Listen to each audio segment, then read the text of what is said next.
Tonight we will listen as Reb Ezrael David Fastag's Nigun of Ani Ma'amin, sung by critically acclaimed musician Todd Kessler, comes to life with the words of Elie Wiesel's poem, Never Shall I Forget, read by Steppenwolf Theater's ensemble member, Tim Hopper.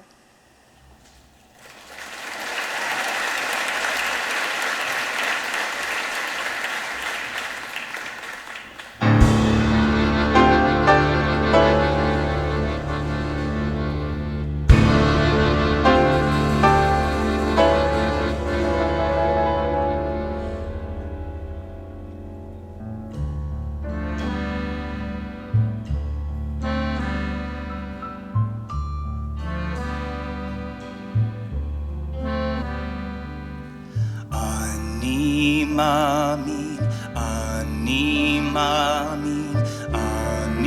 מאמין, באמונו שלמה,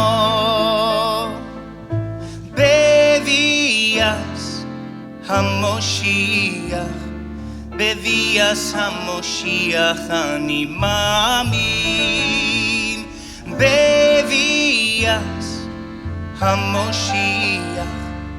בביאס המושיח אני מאמין.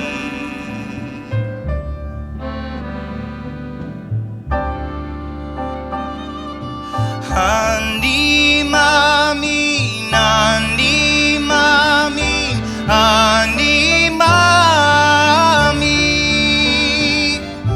באמונו שלמה, בביאס המושיח, בביאס המושיח אני מאמין, ויף על ששמח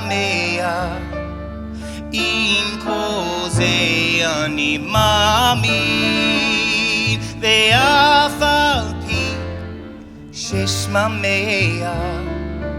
עם כל זה אני מאמין.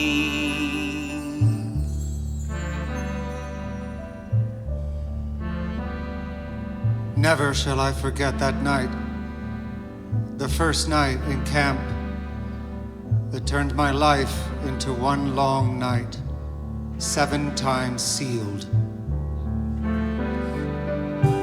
Ani מאמין, ani מאמין, ani מאמין. Never shall I forget that smoke. Ani מאמין, אני מאמין, אני מאמין. Never shall I forget the small faces of the children whose bodies I saw transformed into smoke under a silent sky. באמונו שלמה. Never shall I forget those flames that consumed my faith forever.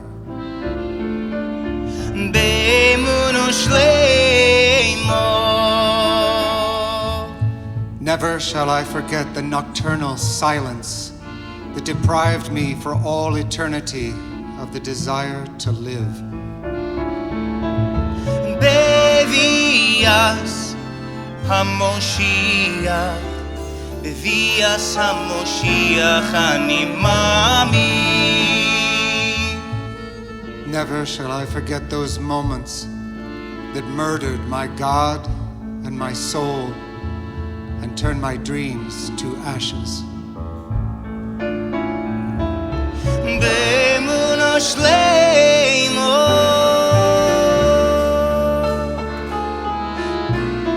Never shall I forget those things, even were I condemned to live as long as God Himself. שיח אני מאמין. Never. בביאת המשיח אני מאמין. Never shall I forget.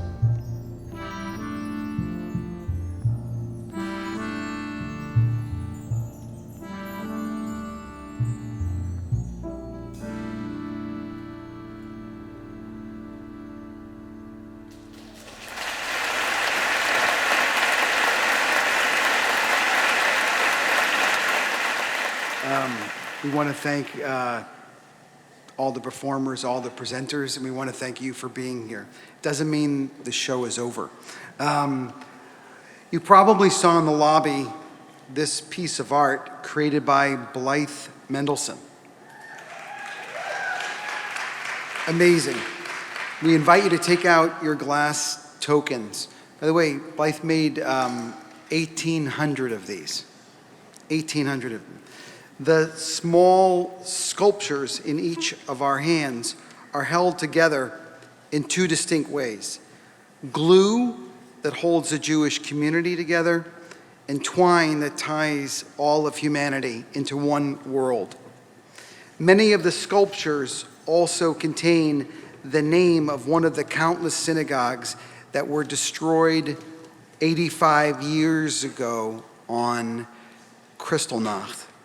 May we never forget.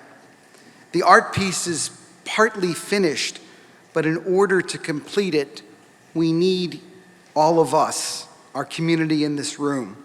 While we'll never be able to fix all the broken glass, we can take out our pieces and build a new world together in memory and in action. We invite you to pull the tab on your sculpture, right? It's a little tab here. I don't know if you can see mine, but yes, light is emerging amongst the broken glass that we remember tonight. Each of us will carry the light of memory of our ancestors and our siblings of the human family, no matter one's faith. Through the darkest of history, when society literally fractures, small lights of optimism can sometimes break through. And when we come together, that light can build something beautiful. We're creating it right now.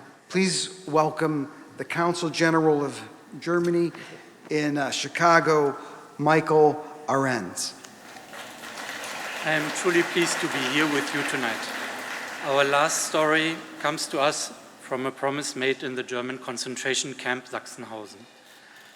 The Germany I present today is committed to the remembrance of the Holocaust, its victims and survivors, and to the fight against anti-Semitism.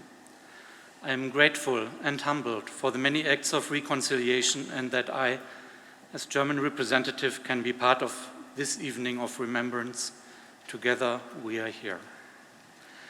When prolific Jewish conductor Rosemary Daguto was arrested and sent to the concentration camp, he naturally recruited 25 fellow inmates and formed a secret 4-part choir. For 3 years, they bravely gathered in the sleeping quarters of Sachsenhausen, Block 39, to sing, even inviting audiences hungry for distraction.